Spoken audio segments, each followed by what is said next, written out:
Hello guys, good morning. आज हम कक्षा सेवन्थ सामाजिक विज्ञान एवं राजनीतिक जीवन का भाग थर्ड और इसका भाग सेकंड आज पढ़ेंगे। अध्याय थर्ड, राज्य शासन कैसे काम करता है। अब देखिए कि राज्य शासन कैसे काम करता है। तो सबसे पहले तो अपन ये देखते हैं कि ये शासन जो है वो 3 स्तर पर काम करता है। सबसे है पहले स्थानीय स्तर, ठीक है। स्थानीय स्तर में क्या है? मोहल्ला, गांव, कस्बा, शहर, इसमें ग्राम पंचायत, पंचायत समिति आदि कार्य करती है। और इसमें पंच, सरपंच, इस प्रकार। और राज्य स्तर पर देखते हैं कि यहाँ पूरे राज्य में कार्य किया जाता है और यहाँ मुख्यमंत्री, मंत्री इत्यादि कार्य करते हैं, जैसे राजस्थान, हिमाचल प्रदेश, गुजरात, महाराष्ट्र, केरल इत्यादि। और केंद्र यानी पूरा देश कार्य करता है, ठीक है। अब यहाँ अपन आज पढ़ रहे हैं कि राज्य शासन कैसे काम करता है। राज्य शासन कैसे काम करता है वही अपन देख रहे हैं कि लोकतंत्र में राज्य का शासन किस तरह किया जाता है, विधानसभा सदस्यों और मंत्रियों की भूमिका क्या होती है, लोग शासन के सामने अपने विचार कैसे रखते हैं, किसी कार्य की मांग कैसे करते हैं। इस प्रकार के प्रश्न हमारे मन में उठते हैं। तो अपन देखते हैं कि विधानसभा क्या है, मंत्री क्या है, राज्यपाल क्या है, मुख्यमंत्री क्या है। इस प्रकार अपन आज पढ़ रहे हैं कि विधायक, सबसे बड़ी बात है कि विधायक कौन होता है। अक्सर अपन पढ़ते रहते हैं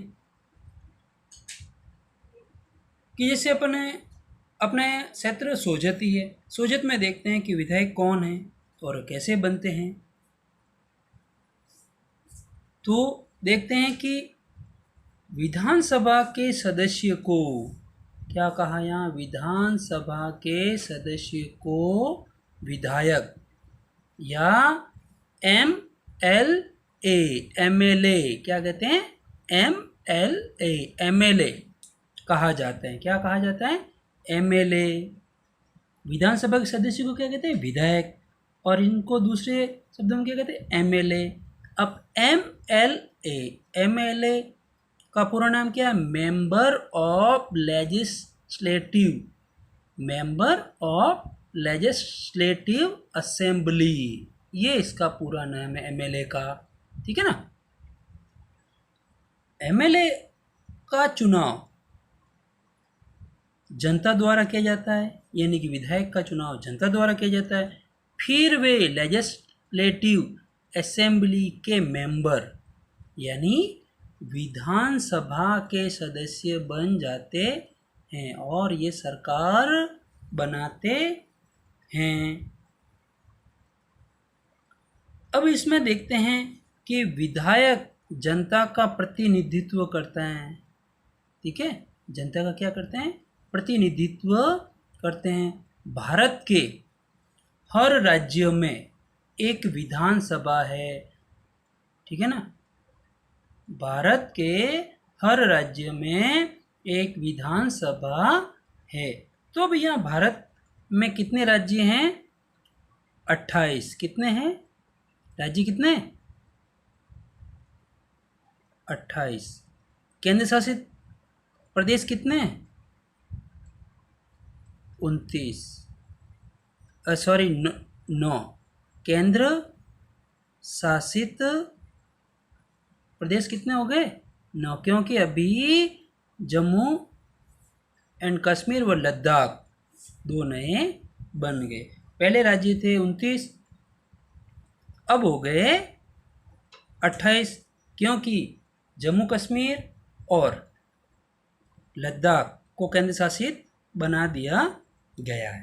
ठीक है, अब देखते हैं इस मैप के द्वारा अपन देखते हैं राजस्थान के 200 निर्वाचन, राजस्थान को 200 निर्वाचन क्षेत्रों में बटा हुआ है। अब ये रहा राजस्थान, ठीक है, ये रहा राजस्थान रहा। यहाँ कितने हैं? 200 निर्वाचन क्षेत्र हैं। यहाँ विधानसभा है, ध्यान रखना, यहाँ क्या है? विधानसभा है। अब यहाँ हर निर्वाचन क्षेत्र से जनता एक प्रतिनिधि चुनती है। यहाँ से जो 200 जो निर्वाचन क्षेत्र है, या हर निर्वाचन क्षेत्र से जनता एक प्रतिनिधि चुनती है। जैसे अपना सोजत क्षेत्र है, यहीं से भी एक निर्वाचन क्षेत्र से एक प्रतिनिधि चुनती है, जो विधानसभा का सदस्य यानी विधायक बन जाता है। जो विधानसभा का सदस्य यानी कि विधायक बन जाता है। ठीक है, फिर देखते हैं आगे कि जिस राजनीतिक दल के विधायक, जिस राजनीतिक दल के विधायक आधे से अधिक निर्वाचन क्षेत्रों से, जिस राजनीतिक दल के विधायक आधे से अधिक निर्वाचन क्षेत्रों से, यानी कि जहाँ चुनाव हो रहे हैं उन क्षेत्रों से प्रत्यक्ष रूप से जीत जाते हैं, तो उस राज्य में उस राजनीतिक दल को बहुमत में माना जाता है। बहुमत में माना जाता है। अब बहुमत क्या होता है कि मान लो 200 सीटें हैं, अब 200 सीटें हैं तो उसमें से उसने आधे से अधिक जीत ली है, तो सत्ता पक्ष उसके तरफ आ जाएगी। बहुमत प्राप्त करने वाले राजनीतिक को सत्ता पक्ष, बहुमत प्राप्त करने वाले राजनीतिक दल को सत्ता पक्ष, व जो बहुमत से कम सीटें लेके आता है उनको विरोधी पक्ष यानी कि विपक्ष, विपक्ष कहा जाता है। ठीक है, जैसे देखते हैं राजस्थान का उदाहरण एक बार देख लेते हैं कि किस प्रकार यहाँ चीज हुई। राजस्थान में 2018 में विधानसभा चुनाव हुए। यहाँ 200 विधायकों की संख्या थी। कितनी थी? 200 विधायकों की संख्या थी। इसमें किसी भी राजनीतिक दल को, इसमें किसी भी राजनीतिक दल को 100 या 101 से अधिक विधायकों की आवश्यकता होती है बहुमत प्राप्त करने के लिए। अब इसमें देखिए कांग्रेस ने प्राप्त किए थे 99+1, यानी कि एक सीट बाद में मिली थी। ठीक है, तो हो गए 100। ठीक है, और भाजपा को मिले 72। ठीक है, भारतीय जनता पार्टी को, और निर्दलीय थे 13, और बसपा थे 6, सीपीएम जो कि 2, और अन्य को 5। यूं करके 198 सीटें विधायक मिले, और 2 जो थे वो 2 ने इस्तीफे दिए थे क्योंकि वो लोकसभा में चले गए थे। 2 के इस्तीफे। उसी प्रकार हिमाचल प्रदेश में भी, हिमाचल में 2017 में चुनाव हुए थे। उसमें भी यही थी कि 68 निर्वाचन क्षेत्र थे। ठीक है, किसी को भी जीतने के लिए 34 से अधिक सीटों की आवश्यकता थी। 34 से अधिक सीटों की आवश्यकता थी। इस प्रकार हिमाचल में भी यही चीज़ हुई थी, और वहाँ भाजपा ने सरकार बनाई थी जयराम ठाकुर के नेतृत्व में। चुनाव के बाद अब देखिए, अब मेरा राजस्थान की ही बात हो रही है कि चुनाव के बाद सत्ताधारी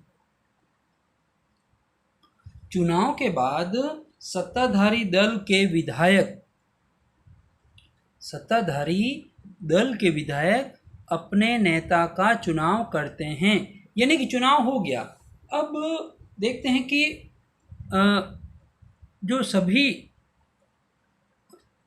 जो बहुमत प्राप्त करने वाले जो हैं वो विधायक किसी एक को नेता चुनते हैं, क्योंकि सभी तो मुख्यमंत्री नहीं बन सकते, तो वो सत्ताधारी दल के विधायक अपने नेता का चुनाव करते हैं। चुनाव करने के बाद किसी एक को नेता बनाते हैं। उसमें से देखा गया कि कांग्रेस के सभी विधायकों ने एक नेता चुना और वो थे अशोक गहलोत को अपना नेता चुना। और नेता चुनने के बाद जो प्रक्रिया हुई वो प्रक्रिया कौन सी थी कि चुनाव के बाद राज्य का राज्यपाल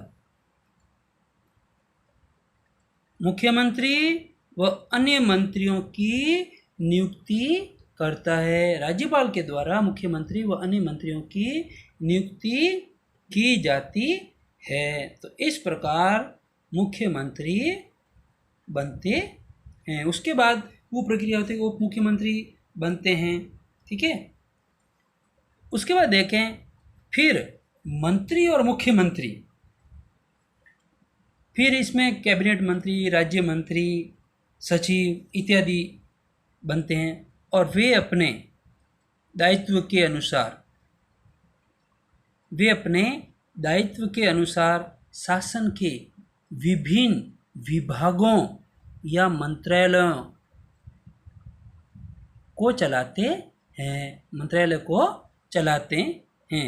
यानी कि मुख्यमंत्री के द्वारा सभी मंत्रियों की मीटिंग लेकर के सभी को उनके योग्यता के अनुसार उनको मंत्रालय दिए जाते हैं। फिर वो अपने अपने मंत्रालय में कार्यभार संभालते हैं, फिर अपने कार्य क्षेत्र में लग जाते हैं। अब देखिए कि मुख्यमंत्री सामूहिक रूप से उन विधायकों का प्रमुख होता है। फिर सरकार का कार्यकारी हिस्सा कार्यपालिका कहलाता है। सरकार का जो कार्यकारी जो हिस्सा होता है वो क्या कहलाता है? कार्यपालिका कहते हैं। और विधायक जो विधानसभा में एकत्रित होते हैं वो विधायक कहलाते हैं। अब ध्यान देना आपको कि सरकार का कार्यकारी हिस्सा क्या कहलाता है? कार्यपालिका। और विधायक जो विधानसभा में एकत्रित होते हैं वो विधायिका कहलाती है। तो इस प्रकार अपन ने देखा कि किस प्रकार ये चीज़ें अब विधानसभा में बहस भी होती है। जैसे सत्ता पक्ष और विपक्ष में कहीं स्वास्थ्य के लिए, शिक्षा विभाग के लिए, कृषि विभाग के लिए या कोई भी अगर कार्य होता है तो विधायक अपने अपने क्षेत्रों से और विपक्ष भी अपने अपने क्षेत्र जहाँ हैं वहाँ वो जो भी कमी होती हैं या सरकार सत्ता पक्ष जो भी कार्य करती हैं उसमें कमी निकालना और कमियों को वहाँ विधानसभा में रखना।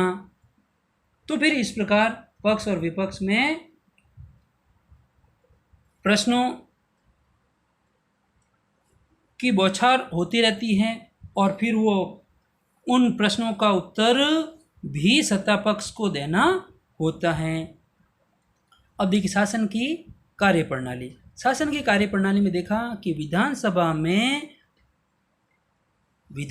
में जो बात उठी थी, जो जिसके लिए चर्चा हुई थी और उन चर्चा के बाद, उन मुद्दों के बाद शिक्षा, स्वास्थ्य, या अन्य मंत्री प्रेस वार्ता करते हैं। अब ये प्रेस वार्ता क्या होती है? जैसे आपने अखबार, रेडियो, मीडिया, टीवी, इस प्रकार के नाम आपने बहुत सारे सुने हैं। और प्रत्येक चैनल, जैसे अपन आज तक देख लो, दिल्ली दूरदर्शन देख लो, जी न्यूज़ देख लो, तेज देख लो, बहुत सारे चैनल हैं। तो इस प्रकार वो क्या करते हैं कि मीडिया संबंधी पत्रकारों का एक समूह होता है जिसे किसी विषय पर प्रश्न पूछने के लिए आमंत्रित करते हैं और मीडिया के माध्यम से इसके बारे में जन समूह को बताना पड़ता है। फिर वो प्रेस वार्ता करते हैं। इसमें कई समाचार पत्रों के प्रतिनिधि आते हैं। कई समाचार पत्रों के प्रतिनिधि आते हैं, जैसे मान लो राजस्थान पत्रिका या भास्कर है, या इस प्रकार के समाचार पत्र है, या दैनिक नवज्योति है, पंजाब केसरी है, और भी इंडिया न्यूज़ है।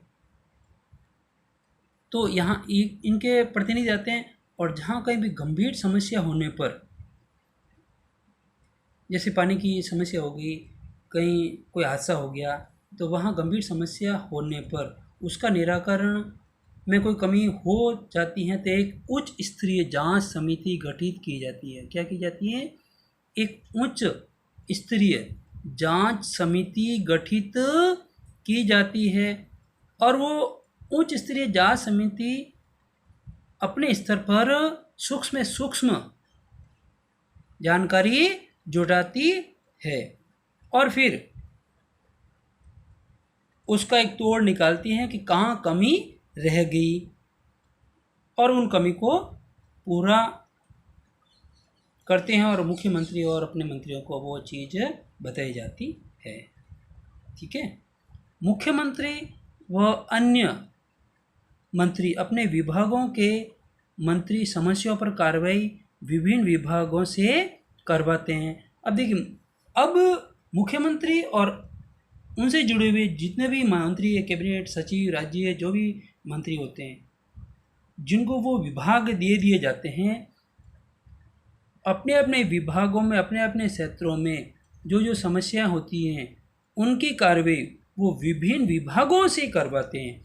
जैसे लोक निर्माण विभाग, कृषि विभाग, स्वास्थ्य विभाग, शिक्षा विभाग इत्यादि, जिनमें जो समस्या हैं वो उनमें कार्रवाई करवाते हैं। हमें हमेशा ही अखबार पढ़ते रहना चाहिए जिससे कि हमें जनरल नॉलेज मिलता रहे। अब विधानसभा में उठाए गए प्रश्नों का भी, अब विधानसभा में जो विपक्ष के द्वारा जो प्रश्न उठाए गए उन प्रश्नों का उत्तर भी देना होता है, और उन प्रश्नों का उत्तर देते हुए मीडिया और जनता को आश्वस्त भी करना होता है, उन्हें संतुष्ट भी करना पड़ता है, और संतुष्ट करने के बाद उचित कदम भी उठाने पड़ते हैं। कि जैसे कहीं पानी की समस्या होगी, पानी की आजकल गंभीर समस्या भी